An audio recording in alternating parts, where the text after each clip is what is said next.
It's 30, Cooper. Oh, God. He says the temperature has gone below -30.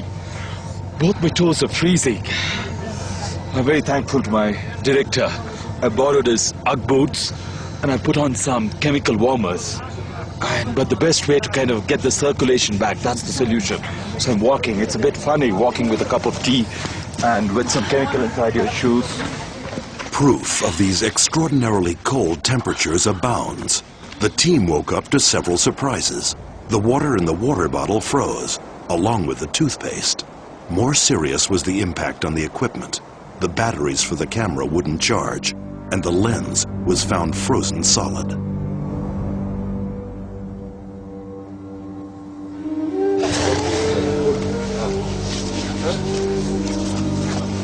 Hello, hello, hello. Ready to check? Ready to check, ready to check. Perfect. Yeah, it's working. Let's go.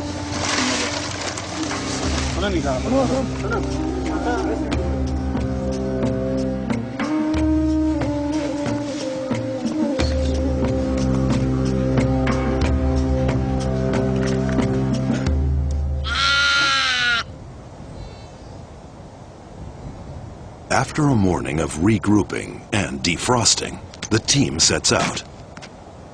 In the distance is a herd of barrel, the so-called blue sheep. In this terrain, even filming the snow leopard's prey is proving difficult.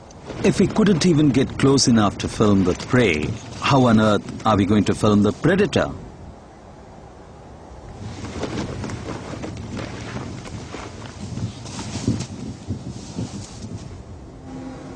The first 7 days slipped by without reward.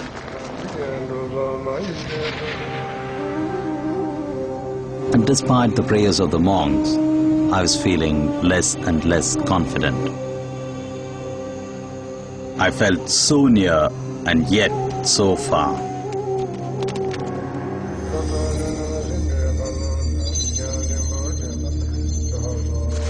In this huge landscape, we were going to need the miracle of faith or modern technology. All hope seems to rest with the camera traps. After a week, the team goes back to see what's been recorded. Look at this.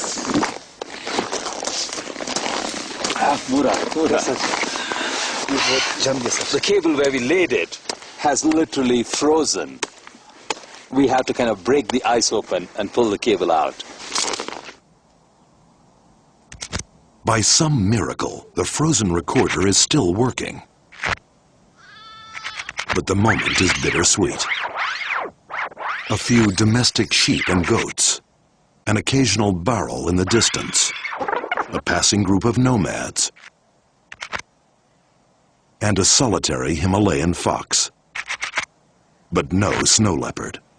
So much for technology. Several weeks pass, and still no sign. After lying motionless in the snow for hours, the team is about to give up. Then, a glimmer of hope. We'd been sitting on a ridge, looking across a valley, when we saw something move. I could hardly believe my eyes or my luck. The number of cameramen who've actually filmed a wild Himalayan snow leopard can be counted on the fingers of one frostbitten hand. This was a once-in-a-lifetime opportunity. I could hardly breathe. My fingers were numb. My eyepiece was misting up. The camera battery was low, and the light was about to go, and the cat was on the move.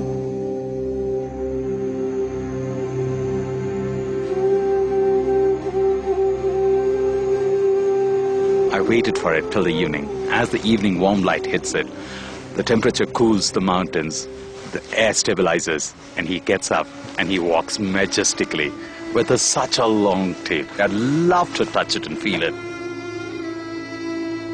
And just sweeping the floor, he goes past. He's a great cat, and he lives just right on top on the ridge. Great day. Inspired by capturing the impossible, the team wants to get even closer. But the next morning, it seems as if their blessings have run out. The elusive snow leopard will be even harder to find in the falling snow. Everything looks white. Nothing.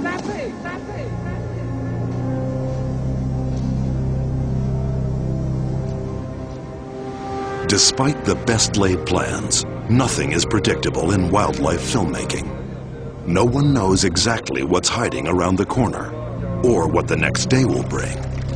Alphonse can only hope his luck changes with the weather.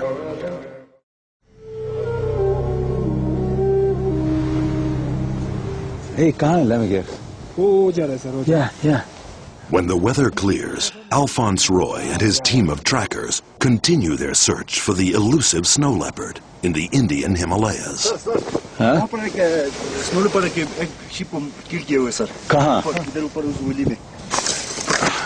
We just got this information that there is a snow leopard has made a kill of a sheep in the nearby valley. Hide kahan hai? Hide tayar karo na. I just sent 2 of the boys so that they could just go and make sure that nobody disturbs the kill. Chalo. Hey, spotting scope le lo. Kahan udhar hai? Kill kahan hai?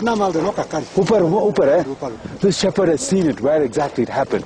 We're just taking him along so that we don't lose time searching for it. The team rushes to the kill, knowing this could be their last chance.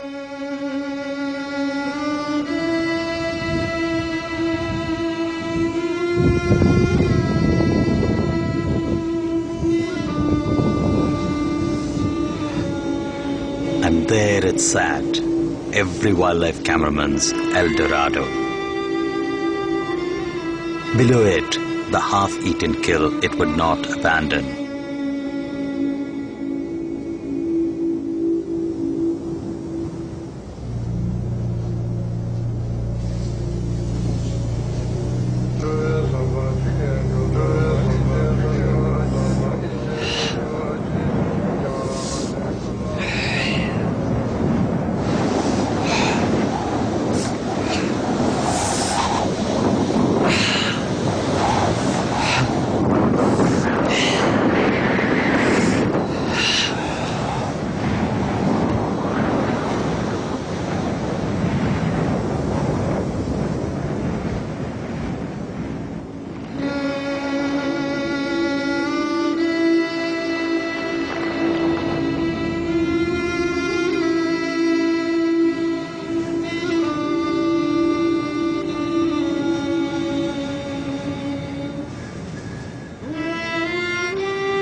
If there is such a thing as a natural high, this was it.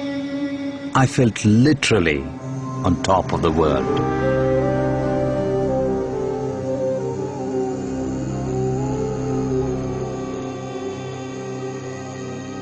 I have spent a year in the company of 4 extraordinary predators, the great cats of India. That evolution has taken millions of years to perfect and place at the summit of their different worlds. Worlds that I've been lucky enough to briefly glimpse. In the wild, images like these are increasingly rare. All 4 of India's big cats are protected, yet poaching continues.